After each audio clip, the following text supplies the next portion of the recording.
Господь, спасибо Тебе за время, Господи, благодати, когда Слово Твое, Боже, действительно наполненное, Боже, Отец, Духом, благодатью Твоей, Боже, оно может произвести в нас что-то, Господи, что поможет нам жить, Боже, вот в этой новой жизни, Господь, в святости, Боже, пребывать. Боже, просто благослови нас сегодня, дай нам быть открытыми, Боже, своими сердцами, Господи, подобно тому, как мы сегодня пели, хотим познавать Твое сердце, но и дай нам, Боже, Отец, быть открытыми своими сердцами во имя Иисуса. Аминь. Аминь. Дорогие, давайте откроем с вами Библию. Есть у кого-то, может быть, Библия, да? У кого-то в телефоне, наверное, да? У кого-то на экране, да. У кого-то на экране, да? Вот. Откроем Библию. Послание к Ефесянам.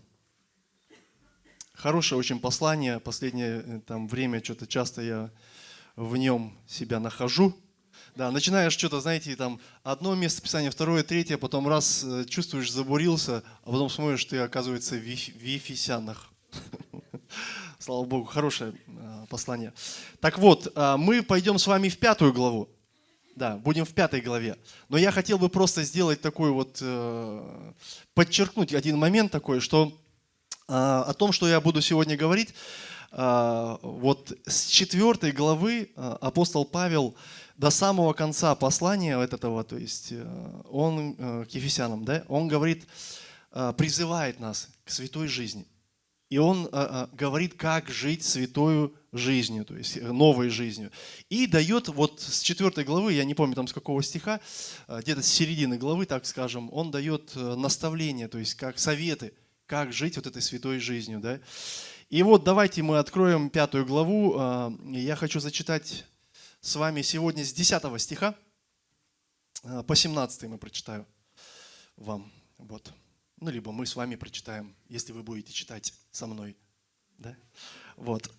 С 10 стиха. «Испытывайте, что благоугодно Богу». То есть, что такое слово «испытывайте», да? Старайтесь узнать. Да. Старайтесь узнать, что благоугодно Богу. И не участвуйте в бесплодных делах тьмы, но и обличайте. Ну тут, знаете, вот честно говоря, я еще не дошел до тех советов, про которые хотел бы вам сказать, уже 3 нашел. Испытывайте, не участвуйте, обличайте. И 12 стих. «Ибо о том, что они делают тайно, стыдно и говорить. Все же обнаруживаемое делается явным от света, ибо все, делающееся явным, свет есть. Посему сказано, встань, спящий, воскресни из мертвых, и осветит тебя Господь. Итак, смотрите, поступайте осторожно, не как неразумные, но как мудрые, дорожа временем, потому что дни лукавы. Итак, не будьте нерассудительны, но познавайте, что есть воля Божья». Аминь. Хорошие стихи? Аминь. И вот здесь Павел призывает нас поступать как мудрые. Да? Я опять с темой, можно сказать, о мудрости. Да? Поступайте как мудрые. То есть, и вот интересно, мудрость в еврейском понимании, она всегда отличалась от мудрости, которая была у греков, то есть понимание греческое. Оно такое было больше, знаете, не очень практическое было в жизни у греков. То есть они его рассматривали всегда как, знаете, такое красивое ораторское искусство, красивое мышление, такое типа как бы правильно думать, высоко думать, как бы. Это вот такое греческое понимание. В общем, к повседневности его было трудно приклеить, но еврейское понимание, то есть оно всегда было такое практичным для жизни. И поэтому апостол Павел говорит именно то, что практично для нас, для верующих. То есть это не просто мысли, после которых можно сказать, а как этого достичь? А как жить так, как ты сказал? То есть здесь настолько все очень понятно, потому что вот евреи, они мыслили именно так. Если есть мудрость, она должна приносить пользу. То есть это очень просто на самом деле. Если мудрость не приносит пользу, да кому она нужна? Вообще такая мудрость. Вот. У меня был такой один момент, я как-то общался с одним человеком, он так мудрствовал, знаете, вот просто сидишь, слушаешь его, и кажется, все красиво. Но на него смотришь потом сверху донизу, и знаете, Я когда вот он мне что-то там мысли свои выражал, я так его разглядел всего, и потом говорю, ты знаешь, как-то, что-то не сходится. Он говорит, что? Я говорю, что твоя мудрость, она в твоей жизни вообще никак не работает. Может быть, тебе рассмотреть другую чью-нибудь мудрость, у кого плоды есть. То есть она может быть попроще, но она плодоносная. У тебя как-то больше греческая. Но это как бы так вот о мысли, что вот все-таки мудрость должна в повседневности как-то нам приносить пользу. И вот он говорит, что когда вы стремитесь к святости, да, апостол Павел, вы проявляете мудрое поведение. То есть когда не участвуете в делах тьмы, да, вы проявляете мудрое поведение. Когда участвуете вот в этих, как вот еще названо, в бесплодных делах тьмы. Есть дела, которые приносят плоды. Плоды, я сейчас говорю о плодах к Богу. Не просто, знаете, типа сделал полезное дело, то есть люди бывают воруют, и им кажется, что от этого польза, потому что что-то прибыло, да? Я говорю о плодах к Богу. И вот он говорит, не участвуйте в бесплодных делах тьмы. Люди, которые участвуют, они показывают глупое поведение, то есть когда это дела тьмы, бесплодные. Нет там плода, ничего хорошего. И думаю, мы все помним, на самом деле, как нам было радостно от того, что мы поступили по Слову Божьему. Было? Вот, переживали такое? Сделал что-то, вот даже вроде бы и, кажется, пользы не видел, но сделал, как Слово Божье говорит, у тебя радости от этого было больше, да? Чем до того, как что-то ты делал.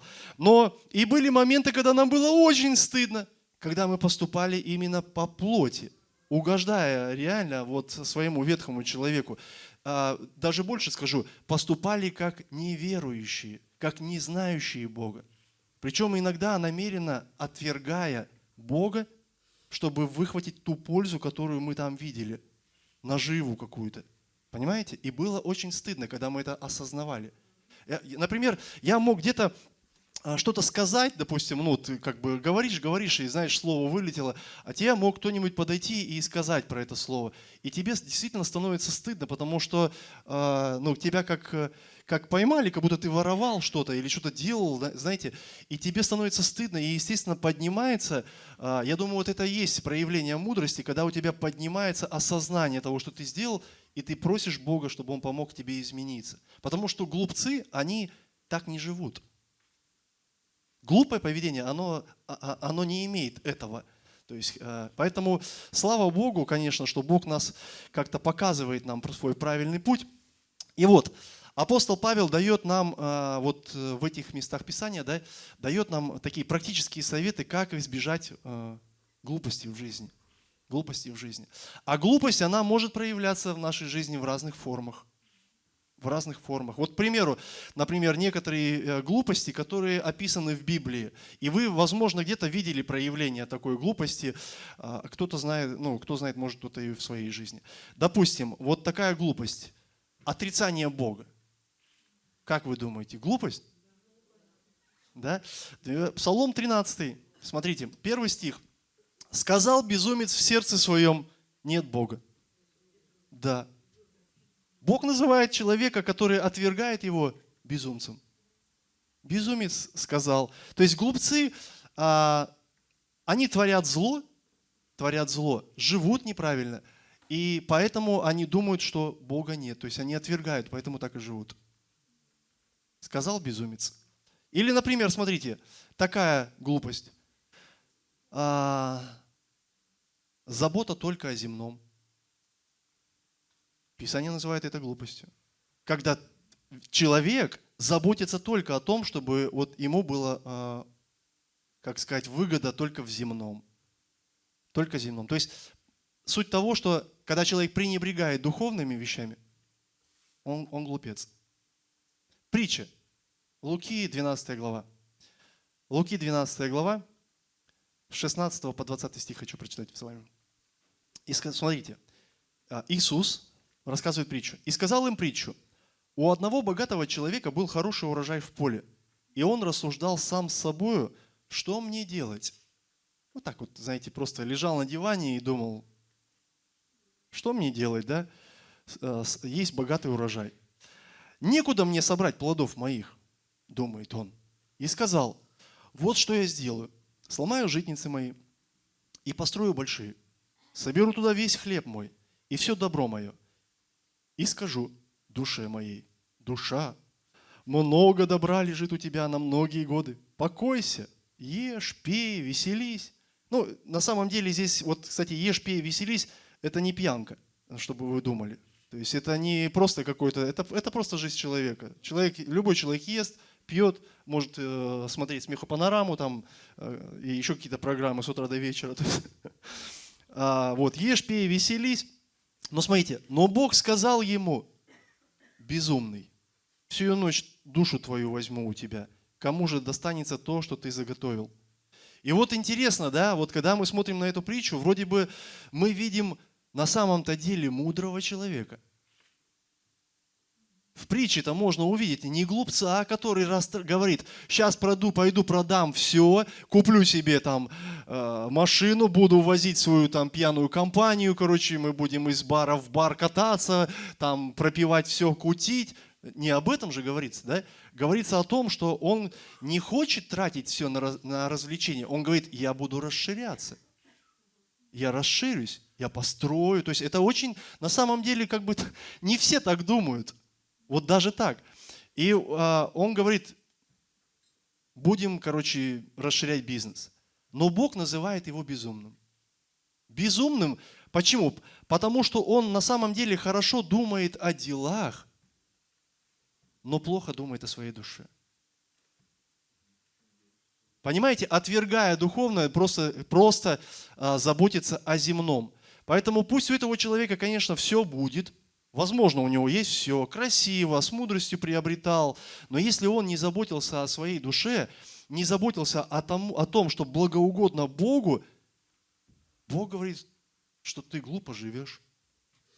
Ну, я даже как бы немножко пытаюсь помягче это сказать, да?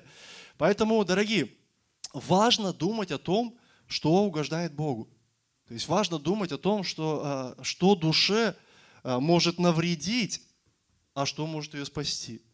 Да? Размышлять. Или, например, глупость. Просто выглядеть верующим. Думали об этом? Это тоже глупость. То есть, причем ты, как так скажем, не ты, ладно, внешне хочется выглядеть таким, но внутренне ты таким не являешься. Мне нравится у Исаии, вот 29 глава, 13 стих, есть такие слова. Господь говорит, да? Этот народ приближается ко мне устами своими. Он сейчас говорит о людях, которые верят, да? Приближаются ко мне устами своими, языком своим меня чтят, да? Сердце же их далеко отстоит от меня. И благоговение их предо мною есть изучение заповедей человеческих.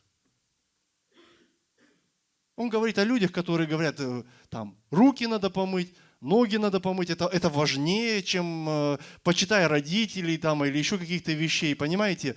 То есть мы много примеров помним из Писания об этом. Устами чтут, сердце далеко. А ведь мы сейчас вот пели, да, хотим познать твое сердце. Слышали такой разговор от сердца к сердцу? То есть в нем всегда есть искренность, в нем всегда есть какое-то настоящее чувство. И вот, представляете, когда люди приходят, говорят о любви, а сердце их вообще не с тобою, это вообще настолько внешне. Я как-то недавно здесь ходил, утром молился, и у меня мысли как раз вот были о том, что многие люди, они хотят выглядеть как верующие, но ими быть они не хотят. Понимаете? То есть как будто вот бывает такое, что ты как будто создаешь такой вид для чего-то, я не знаю, что-то человек может придумать, создаешь вид для чего-то, но по сути так не живешь. Вот почему фарисеев, то есть Иисус так часто обличал. Вот однажды, кстати, он пришел на обед в дом к одному фарисею и не помыл рук. Иисус сразу пошел за стол. Знаете, это так вот мимо туалета прошел и сразу давай там, что там у тебя сегодня вкусненького. Знаете, и Писание говорит, хозяин дома, когда это увидел, а хозяин тоже фарисей был, он удивился, как это так. Вы знаете, да, что омовение рук это такая традиция, да, очищения определенного. без которого за стол вообще садиться нельзя. А Иисус сел, и этот хозяин удивился, знаете, и вот, давайте прочитаем Луки, 11 глава, с 39 стиха. Написано: «Но Господь сказал ему», то есть видя, «Ныне вы, фарисеи, внешность чаши и блюда очищаете, а внутренность ваша исполнена хищения и лукавства». Внешне. И дальше говорит: неразумные. То есть глупцы. Не тот же ли, кто сотворил внешнее, сотворил и внутреннее. Суть такова, что можно быть верующим, дорогие, правильно говорить, можно посещать собрания, но быть глупым. Представляете? Быть глупым, то есть если все, что тебя заботит, человека, это только внешнее. Это мнение людей, как ты выглядишь. Поэтому фарисей, знаете, чтобы как бы поддержать свой статус и мнение людей было хорошее, они могли выйти на улицу, остановиться на углу дома и молиться. И все говорят: о, это очень, очень набожные люди. Так вот, Саул, кстати, помните? Чтобы просто свой авторитет как-то поддержать, он смотрел на людей. Он не смотрел на Бога. Ему важно было, что будут говорить люди. То есть вот глупость, то есть тогда, когда люди смотрят на внешнее, то есть как бы поддержать свой статус какой-то, вот, который они создали, да, а не на чистоту сердца перед Богом. Понимаете, если бы смотрели на чистоту, можно было бы сказать, что вот это и есть мудрость сердца. Но из-за того, что смотрят на внешнее, это, конечно, глупо. То есть часто люди, которые смотрят на внешнее, они потом устают быть такими и падают, спотыкаются, потому что очень сильно были сконцентрированы на себе. Потому что, смотрите, когда мы пытаемся выглядеть правильно внешне только, мы угождаем себе. Когда мы смотрим на сердце и пытаемся сердцем быть чистым перед Богом, мы смотрим на Бога, угождаем Ему. Аминь. Библия показывает нам, смотрите, сатану, да, как подобно льву, да, Писание говорит, который как хищник, суть такова, что он не является львом, написано как лев. Но он, смотрите, он рыщет, да, смысл его, что он ищет того, кого можно поглотить. Именно такого слабого, такого подранка, знаете, которому кажется, что с ним все нормально. В общем, ищет жертву. И не только в мире, ищет его также в церкви. И его жертвами, смотрите, становятся люди, которые, в мире понятно, но в церкви становятся люди, которые духовно не бодрствуют, не прилагают усилий развиваться духовно. Может быть, играют вот эту роль верующих и не прилагаются вообще сердцем своим к Богу. Вот таких людей дьявол может захватить. Почему? Он ищет. Он не сидит. Он не ждет, что они сами к нему придут. Он их буквально ищет. Никакая жертва, вот если посмотреть, да, сафари там какой-нибудь, там в пустынях, там в саванне, никакая жертва, она не думает, что ее сегодня поймают. Понимаете? Никакая жертва не думает, утром не просыпается и не думает, что я сегодня умру, потому что меня сегодня поймают. Они не готовы к тому, что их поймают, потому что охотник или там рыкающий лев, да, они не говорят: завтра в 3 часа 30 минут я тебя съем. Да. Вы когда-нибудь думали о том, что болезнь, она стучится в дверь и спрашивает: можно сегодня я тебя поглощу? Или, например, смерть. Мы не знаем. Мы не знаем, как это происходит. Оно просто приходит и все.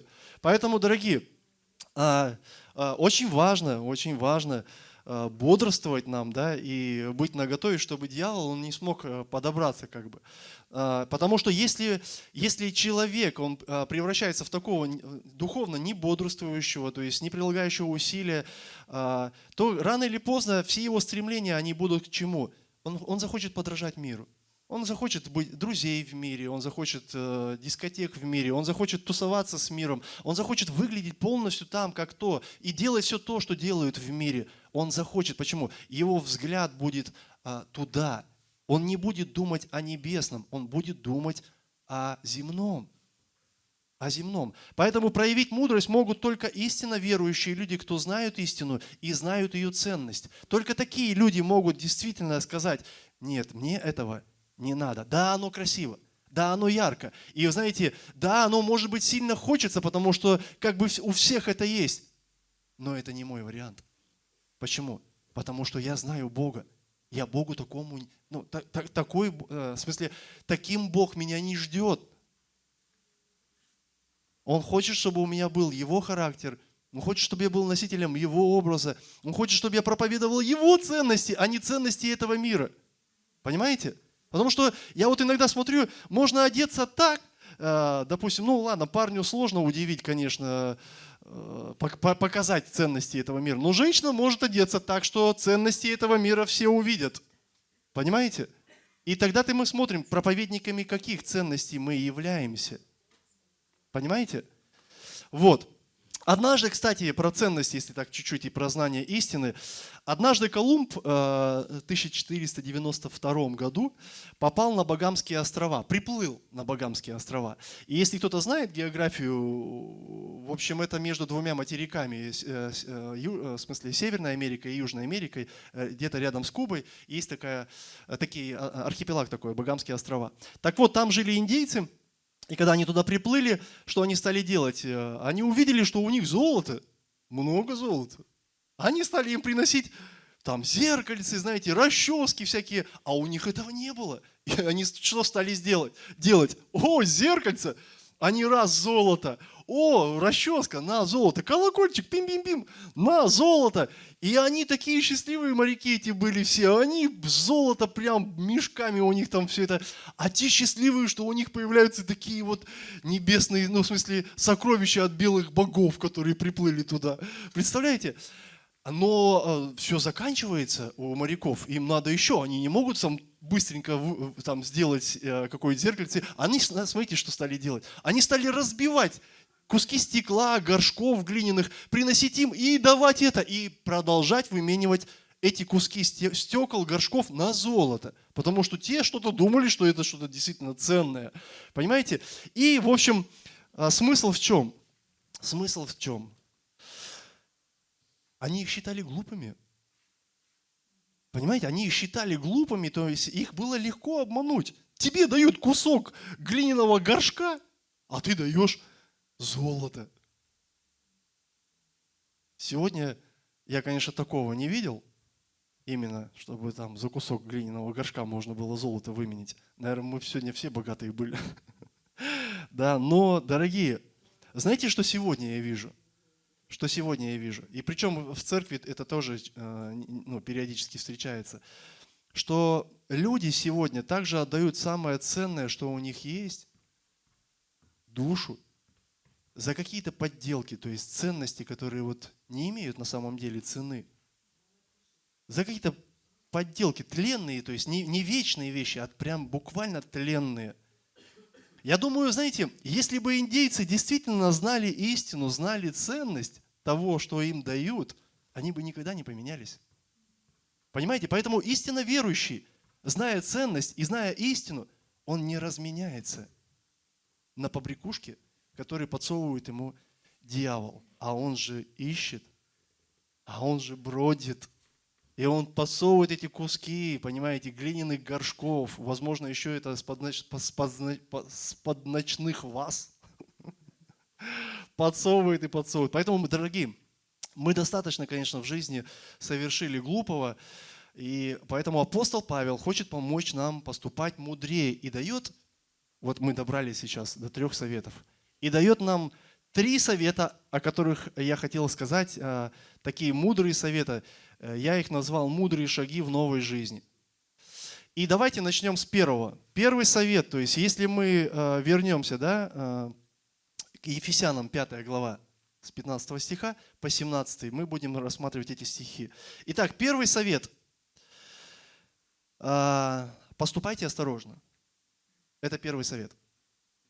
Место Писания, да? Итак, смотрите, поступайте осторожно, не как неразумные, но как мудрые. Да? Не как неразумные, но как мудрые. Павел призывает нас здесь, смотрите, относиться к жизни внимательнее. То есть просто будьте внимательнее в своей жизни. Почему? Внимательность, кстати, это такой функцией обладают больше мудрые люди. Они рассматривают какие-то детали, какие-то моменты. То есть глупый, он просто идет, ему и море по колено, и все. А мудрые, они по-другому на все смотрят. То есть, и поэтому будьте внимательнее, будьте осторожнее. Я, кстати, недавно тоже размышлял на эту тему и вспомнил такое. Чарли Чаплин, когда попал первый раз в цирк, он увидел канатоходца. Кто-нибудь видел канатоходцев? Да, в цирках? Переживали за них? Да? Нет, никто не переживал за них. Да пусть падают, пусть разобьются. Да? Ну, кто-то переживал, да? Так вот, он был такой очень эмоциональной такой натурой, и он переживал за канатоходца. То есть, причем сильно переживал, когда первый раз увидел, да? Переживал за то, что вдруг упадет. Вдруг упадет. Но когда он чуть-чуть больше с этим познакомился, он посмотрел представление, он понял, что они настолько подготовлены, что идут по канату увереннее, чем многие люди идут по жизни. Представляете? По узкому канату канатоходец идет увереннее, чем многие люди идут по жизни. По широкой дороге, так даже скажем. Что, на ровном месте бывает падают. Поэтому, дорогие, в жизни много где, конечно, можно ошибиться. И я думаю, и для верующего человека это тоже как бы не исключение. Есть всякие соблазны, да? Есть всякие соблазны, испытания мы проходим. И все по-разному проходят. Кто-то вообще награды не ждет за свои испытания, как он проходил, да? Гонения могут быть. Могут быть лжеучителя, которые могут увести куда-нибудь. Все это может быть, в общем, и достаточно много всяких примеров. Поэтому мудрые христиане, дорогие, они по-другому подходят, как бы более мудро, да, более осторожно в жизни, причем во всем. Допустим, выбор работы. Мудрые могут отмести плохие варианты работы. Кто-то может согласиться, потому что зарплата понравится, согласятся, да? А мудрые христиане, конечно, они осторожны в этих. Где отдыхать? Тоже могут мудрые христиане избирать, то есть эти вещи, книги какие читать, в интернете, то есть куда, что залезть, знакомство, с какими людьми нужно знакомиться, а с какими не надо, то есть мудрые христиане тоже избирательны, потому что есть люди, от которых бежать надо, бежать, потому что их харизма, она не позволит тебе им Евангелие проповедовать, она тебя увлечет за ними. Ты будешь как рот откроешь и пойдешь, как она, мультфильм был, там, Бандерлоги, вот, когда этот мудрый К говорил, а они рты открыли. Ну, естественно, он их всех съел там, кстати. Ну, не всех, может быть, но, в общем, работу провел. Да, итак, дорогие, глупец. Вот смотрите, слово глупец с греческого, оно звучит как асофос, то есть значит неразумный, глупый, не мудрый. То есть вот такой человек. И он живет, конечно, вот такой человек, он живет, не думая об осторожности. Мудрость, вот я уже говорил, она осознает, когда она ошибается, когда там совершил какую-то глупость, да, и она старается измениться. У глупца нет такой осторожности, то есть ему как бы он просто идет и идет. Поэтому глупец, вот смотрите, кстати, если вот в Писании посмотрите, глупец, он не осторожен в словах. Причем это такое, знаете, как течение, то есть он не меняется, он просто так живет. Всегда и везде. И мы знаем иногда таких людей, которые просто что-нибудь наговорил, и мы потом, а это вот этот, что ли? Знаю я его, да. То есть о нем такая молва ходит везде и много лет. То есть он такой. Поэтому глупец, он неосторожен в словах. Смотрите, притча 18 глава. с 6 по 7 стих. «Уста глупого идут в ссору, и слова его, простите, вызывают побои. И язык глупого гибель для него, и уста его сеть для души его». То есть такие люди, они оскорбляют, говорят и распространяют какую-то ложь, клевету какую-то, и они как побитые все время. То есть глупец неосторожен в проявлении эмоций. Смотрите, Притчи 29, 11 стих. Я не говорю, что эмоции это плохо, я говорю о том, что мы должны понимать, где и как они могут быть высвобождены, да? То есть, потому что есть время тогда, когда ты можешь прийти, например, к Господу и поплакать и излиться, да, или там где-то в исповеди там кому-нибудь, может быть. А есть время, где этого, ну, прям не нужно делать. То есть тебя вообще там не поймут так, как тебе покажется, что тебя должны понять. Поэтому написано: глупый весь гнев свой изливает, а мудрый сдерживает его. То есть с эмоциями тоже нужно работать. Глупый неосторожен в отношении греха. Притча 10 глава, 23 стих. Написано: для глупого преступное деяние как бы забава. Да что? Сказать что-нибудь, сделать что-нибудь, сотворить что-нибудь. Преступное дело как бы забава, а человеку разумному свойственна мудрость. Притча 14 глава, 9 стих. Глупые смеются над грехом, а посреди праведных благоволение. Знаете, я вот уже как-то сказал, да, что когда ты Бога знаешь, тебе стыдно за свои деяния, за свои глупости. Ты не смеешься над этим. Тебе стыдно. И у Господа прощения, возможно, просить надо уже. Поэтому верующий, он к Господу бежит. Поэтому, читая послание, дорогие, к Ефесянам, когда мы читаем его, мы видим, что отношение к греху – это определяющий фактор вот в поведении нашем. Мудрое оно будет или неразумное. Если ты понимаешь, что грех – это плохо, ты будешь стараться жить, вести себя мудро. Если ты понимаешь, что грех – это всего лишь смешная, в общем, или забава, да, или что-то смешное, естественно, твое поведение может быть глупым. Поэтому христианин, дорогие, спасаясь, я верю просто в это, что он, спасаясь, обретает мудрость от Бога. Он ее приобретает. И эту мудрость надо, конечно, проявить практически. Как? В отделении себя от греха. И как вот мы говорили уже про этого канатоходца, да? Писание, кстати, часто говорит, что узок путь в Господе, не широкий, а он узок. Поэтому, чтобы идти по этому узкому пути, да, возможно, даже как канат, нужно быть осторожным, нужно быть внимательным. Я, кстати, когда на канатоходцев смотрю, я думаю, они очень сильно натренированы держать равновесие. Там баланс – это самое главное. Ну, баланс во многих вещах, у разных, в общем, моментов может быть главным, да? Но у канатоходца баланс. И то есть, когда ты держишь баланс, ты можешь идти уверенно. Поэтому очень важно, дорогие, быть внимательным, то есть, и балансировать.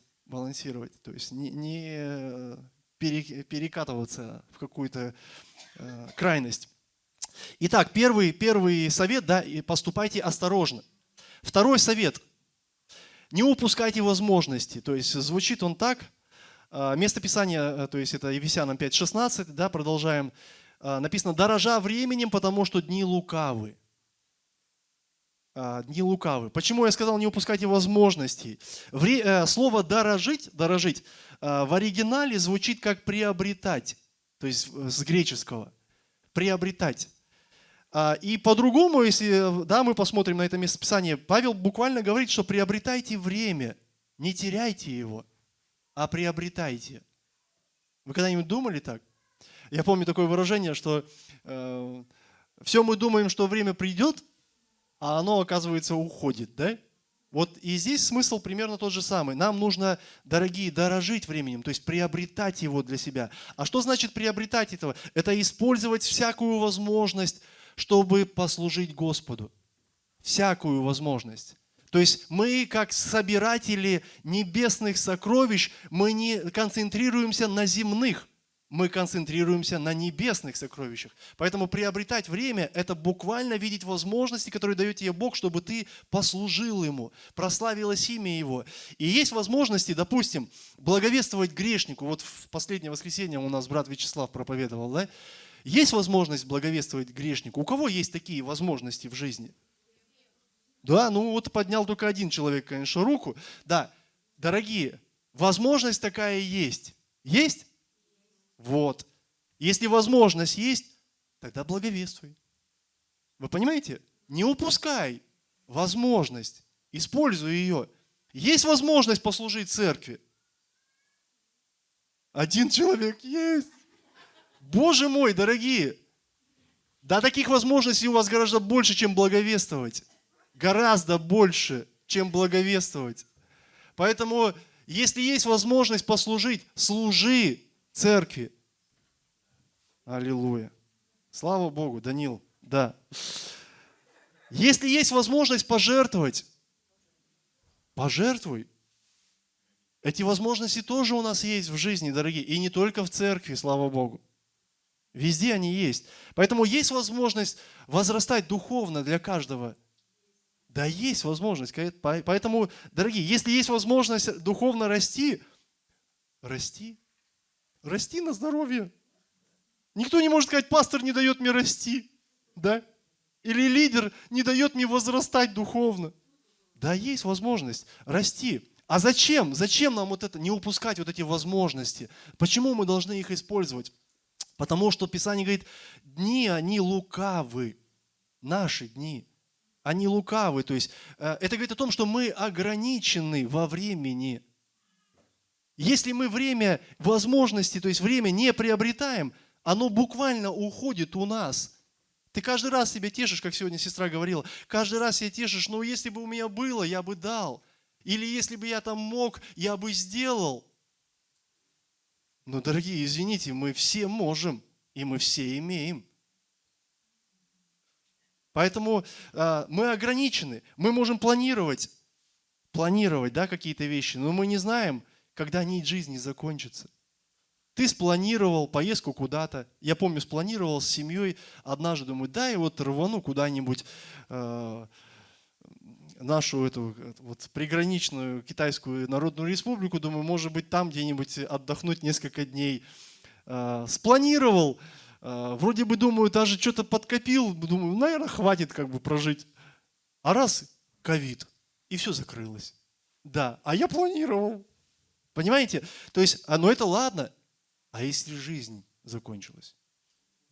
Что там, граница закрылась? Да, а если жизнь закончилась? Или представьте, или вы что-то планировали, допустим, а вас что-то выбило из колеи. Что-то выбило из колеи, то есть повлияло на ваше хождение перед Богом, так скажем. Может быть, какая-то суета мирская, понимаете, какие-то соблазны, какие-то заботы. Ты хотел послужить. Я помню, там был один человек, я хочу для Бога там целый там квартал выкупить там, и чтобы там... Он, я не знаю, может, он до сих пор хочет, но много лет уже прошло, он уже от Бога ушел. И понимаете, ну вот когда мы что-то там хотим, это, конечно, наверное, правильно и хорошо какие-то вещи хотеть, понимаете, но есть наши хотения, то есть и есть то, что может повлиять на нашу жизнь и выбить нас из этой колеи. Просто, как, знаете, из колоды тебя, бам, и все, и ты уже не в теле, и ты уже не в церкви. Да, и не в теме, да. Поэтому, дорогие, может что-то повлиять. Как, знаете, однажды такое выражение услышал. Сказал человек, завтра изменюсь или начну все по-новому. Лег спать и не проснулся. Все. То есть вот такие вещи могут произойти в жизни. Поэтому люди часто мечтают, как бы, вот, когда-то, вот однажды, вот это будет. То есть раскидаю дела, тогда послужу Господу. Вот заработаю побольше, тогда реально пожертвую Господу. И как один из этих, да, из народа такой Господу говорит, вот похороню отца и пойду за тобою. Помните? Ну, вот я как-то вспоминал недавно это местописание, да. Он говорит, пускай мертвецы хоронят своих мертвецов. То есть, поэтому вот у людей вот так вот сделаю, вот там добьюсь, вот получу, вот тогда я буду тем, кем я мечтал быть. Но это, дорогие, все мечты. Это все мечты. Жить надо для Бога, и нужно жить уже сегодня. И нужно жить уже сегодня. Мне, знаете, иногда много ничего не хочется делать, и хочется, знаете, сказать, ну я же устал, у меня же оправдание есть. Ну не хочется, например, я же устал, или, знаете, ну у меня же нет времени, или, ну, может быть, это сегодня не сильно важно. Как бы себя хочется оправдать, то есть когда не хочется что-то делать. Но я, знаете, сам для себя решил, что я буду стараться использовать возможности, которые мне Бог дает. Вот я занимаюсь своими делами, пришел человек какой-то в мою жизнь, свалился как с луны, знаете, и я чувствую, как внутри меня, ты занятый, не открывай дверь, там, ну там кто-то звонит, знаете, а я тут просто молюсь, знаете, и бывает так, дверь откроешь, кто-нибудь зайдет, что-нибудь взял и ушел, и тебе никто не скажет, а ты тут весь в молитве, поэтому изнутри приходится закрываться днем, как бы, чтобы помолиться. Ну, вот люди звонят, не открывай, ты же занятый, смотри, ты прям вот прибываешь, прям. Откуда эти мысли вообще? И ты такой хочешь, знаешь, зацепиться за вот это. Ты же понимаешь, что сейчас тебе надо что-то там будет штопором крутиться вообще вокруг этого человека, вдруг у него проблема. А тебе хочется попребывать. Да, я же на связи. И ты чувствуешь, иди открывай. Иди открывай, да, это возможность. И я думаю, Господи, действительно, вот откуда вот этот голос? Ну ты же в молитве к Богу. Иногда он тебе говорит, не ходи в молитву к Богу. А иногда он тебе говорит, оставайся в молитве. Представляете, ну вот, ой, вообще замечательно. Поэтому я, дорогие, решил использовать такие возможности. Да, мне приходится сдвигать что-то. Но почему? Потому что я хочу, чтобы Христос как там в моей жизни прославился. А кто знает, может и в жизни того человека. Поэтому, кстати, очень часто я себя ловлю на такой мысли, даже не с теми, кто приходит, а со своим сыном. Вот просто подумайте о детях. Допустим, с детьми легко упустить вообще возможности. Они очень быстро растут. Буквально ты там не уделил внимания раз, два, три, поворачиваешься, а он у тебя уже целый класс закончил. Ты еще раз, два, три, там где-то там походил, там, да подожди, да потом, да все такое, туда. Ты смотришь, он уже институт заканчивает. Понимаете? А потом ты что-то рот открыл, а он уже с девушкой, и уже у него 2 ребенка, например, и он уже, короче, тебя на свадьбу не позвал, потому что ты уже просто вот здесь у него уже со своими. Очень легко упустить эти возможности. Поэтому, конечно, я иногда, ну, как сказать, иногда с радостью это делаю, а иногда я чувствую усталость какую-то, но мне нужно сесть с ним, чтобы он почитал Писание, задать ему какие-то вопросы, разобрать, вместе с ним сесть, помолиться об том, что он понял. Мне нужно с ним общаться, где-то проводить какое-то время, играться, воспитывать. Мне нужно это делать. Почему? Потому что если я этого не буду делать, это будут потерянные возможности. Потерянные возможности. Поэтому, дорогие, иначе, если я этого не сделаю, ребенок вырастет у меня, вырастет, он 100% вырастет, но он вырастет вот с этой штукой, и с кашей в голове. И с кашей в голове. И мне потом не нужно будет удивляться, почему он смотрит в сторону, у него тяга к запретному. Не надо удивляться, потому что я упустил все возможности. Понимаете? Поэтому не упускай возможности. Аминь. Екклесиаста, 11 глава, 6 стих. Написано, утром сей семя твое, и вечером не давай отдыха руке твоей. Да, Наталья? И вечером не давай руке отдыха. Потому что ты не знаешь, то или другое будет удачнее, или то и другое равно хорошо будет. И утром делай, и вечером делай, то есть и постоянно делай, просто рассмотри те возможности, которые открывает перед тобой Бог во всем. Во всем. Глупость, она не дорожит временем. Она не видит, что дверь возможности может закрыться.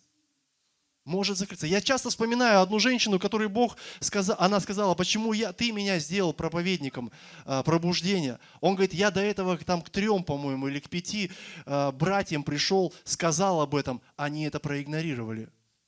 Понимаете? Поэтому он сказал это женщине, это была, по-моему, Кэтрин Кульман, да. Понимаете? То есть есть возможности, которые открывает Бог, но они могут закрыться для тебя. И ты не будешь тем, кто реализует эту возможность. Это, знаете, своего рода воля конкретная Божья для тебя. Поэтому глупость, она не видит этого, она увлекается искушениями, она увлекается грехом и пустой суетой. Кстати, вспомните в притчах, там в 7 главе, если вы, я думаю, читали, там в 7 главе рассказано про юношу, подобно валу на убой, который шел. Помните, он шел по улице, его встретила какая-то блудница, и давай завлекать его. И она успешно его завлекла. И, говорит, Соломон, наблюдая из окна, он говорит, я видел, что он подобно валу идет на убой. Не подобно валу идет на поле, чтобы там поле вспахать, а на убой. То есть все. Поэтому глупость, она вот такая. Итак, что мы узнали? Совет. Поступай осторожно, да, и не упускайте возможности. Третий, последний. Познавайте волю Божию. Познавайте волю Божию. Итак, не будьте нерассудительны, 17 стих, но познавайте, что есть воля Божия. Ефесянам 5:17. Не будьте нерассудительны. То есть слово означает не будьте непонятливы, не будьте неразумны. И говорит о том, что о человеке, который совершает неразумные действия. Неразумные действия. Дальше написано, но познавайте, что есть воля Божия. Познавать, то есть это слово звучит примерно так, перевод. Понимать, иметь способность связывать вещи воедино, складывать в общую картину. Понимание. Да? И вот, глупость, она, смотрите, она часто пытается гоняться за каким-то ветром. Мудрость, она связывает все с угождением Богу. Вот, допустим, я стою на развилке. У меня есть решение пойти этим путем, пойти этим путем, пойти этим путем. Я разглядываю эту развилку и понимаю, сюда пойду, коня потеряю, сюда пойду, по голове дадут, сюда пойду, с Господом останусь. Понимаете? Естественно, верующий человек, он связывает все с угождением Богу. Поэтому, конечно, здесь покороче. Здесь покороче. Здесь попрямее.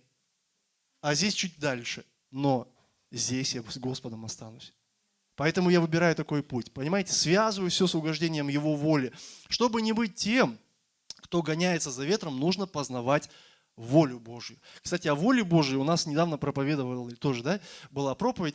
Поэтому я вообще, может быть, вкратце скажу, что существует две воли, таких два сильных критерия воли Божьей. Это общая воля, которая открыта в Слове Божьем, да, и мы знаем, что есть воля Божья, то есть это о нашем спасении. Бог хотел, чтобы все люди спаслись, поэтому Он сделал все для этого. Да? Это воля Божья, она открытая, доступная для всех. Благовестие, там, допустим, что говорится, да, что Бог хочет, чтобы мы шли и проповедовали всем Евангелие. То есть о святости, то есть есть желание Божие, чтобы мы освящались в Нем. Это общая воля. Но есть воля конкретная для тебя. То есть она лична. И она касается нашей повседневной жизни. То есть и ее мы можем рассмотреть в конкретных решениях, которые мы принимаем сегодня, в повседневности. Допустим, твой выбор, либо это ты, примешь решение, оно будет Божье, либо оно будет твое на 100%. То есть для себя. Либо для Бога, либо для себя. Поэтому здесь, в этом месте Писания, где мы познаем волю Божию, Павел говорит о нашем выборе оставаться мудрыми и о нашем решении познавать волю Божию. То есть конкретная воля, смотрите, она вытекает из знания общей воли, когда ты знаешь общую волю Божию о всем, о спасении, о конце времени, то есть о вечности. Когда ты знаешь волю Божию, да, и знаешь библейское учение. Вот оттуда вытекает конкретная воля из этого знания. И в любой ситуации, дорогие, принимая решение, мы, конечно же, руководствуемся Божьей волей. То есть я уже сказал, да, мы отметаем все несоответствующие варианты, которые поднимаются перед нами. Мы должны доверять, конечно же, Богу, рассматривать все в Его свете, Слово, и быть послушными Ему. Наши решения, они не должны нас удалять от Бога. Ты можешь принять решение, оно будет хорошим для тебя. Ты думаешь, оно хорошо для меня. Но если ты подумаешь чуть больше, ты можешь увидеть, что оно удаляет тебя от Бога. Решение. Я не говорю о всех. Мне понравился один богослов, он так сказал, я не помню просто, кто это, он сказал, чтобы если человек 10 минут подумал о Боге, 10 минут, он бы стал бы верующим.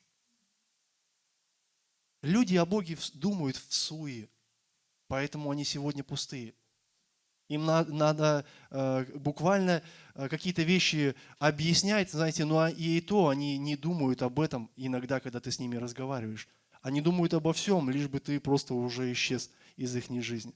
Но если бы, он говорит, если 10 минут, они бы прям реально поразмышляли о Боге, они бы стали бы верующими. Поэтому наши решения не должны отдалять нас от Бога. И если мы своими решениями угождаем только себе, это тоже показатель, что мы не на пути угождения Богу. Вообще не на пути. Итак, вот думаю, вот эти советы, 3 совета, которые мы сегодня рассмотрели, вот эти советы апостола Павла, поступать осторожно, не упускать возможностей и учиться познавать волю Божью и уметь применять ее, да, в жизненных своих ситуациях, они помогут нам жить жизнью святой. Жизнью святой, причем, которая проявляется в мудром поведении. Аминь. Аминь. И последнее местописание, и мы помолимся с вами. Галатам 5, 16 стих. Галатам 5, 16. Павел говорит, я говорю, поступайте по духу, и вы не будете исполнять вожделение плоти. Да, есть, дорогие, есть мудрое поведение, то есть оно же духовное поведение. Поступайте духовно, и вы не будете исполнять то, что подсовывает вам плоть. Аминь. Давайте встанем.